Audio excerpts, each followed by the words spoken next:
Feeling mo ba'y matanda ka na para magsimula ng negosyo? Ilang beses ka na nagpatayo ng negosyo pero laging nabibigo. Kung sa tingin mo'y huli na para magsimulang magnegosyo, let me inspire you with the story of this successful businessman.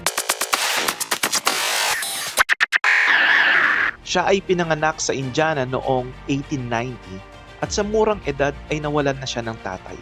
Sa edad na 6 ay natuto na siyang magluto. Nagkaroon siya ng iba't ibang uri ng trabaho at sa edad na 20 hanggang 30 ay iba't ibang trabaho at business ventures ang kanyang ginawa. Ngunit lahat ay nag-fail. At the age of 30, he started his first startup, a ferry boat service, pero hindi rin nagtagal ay nagsara ito. Ngunit sumubok ulit siya at nagtayo ng second service station in which nagbenta siya ng homemade chicken sa mga truck drivers. Ang kanyang negosyong ito ay naging successful at dito siya ginawaran bilang Kentucky Colonel noong 1935. Ngunit ito ay nasunog noong 1939. Ngunit ipinatayo niya itong muli at nagsimulang magpa-franchise noong 1952 sa edad na 62. At noong 1963, meron na siyang around 600 locations.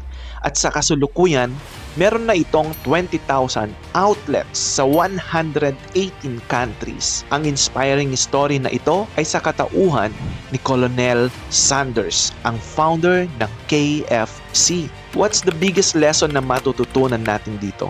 Una, don't give up on your dreams. Huwag mong sukuan ang pangarap mo gaano man ito kahirap abutin. Pangalawa, failures are the secret to success.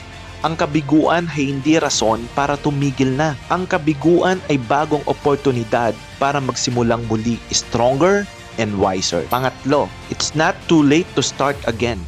Laging hindi pa huli ang lahat para magsimulang muli. Every day is a fresh start. So ano man ang pangarap mo, abutin mo ito kahit gaano pa kahirap. Let me help you build a business-minded mentality. Dito lang yan sa Utak Negosyante.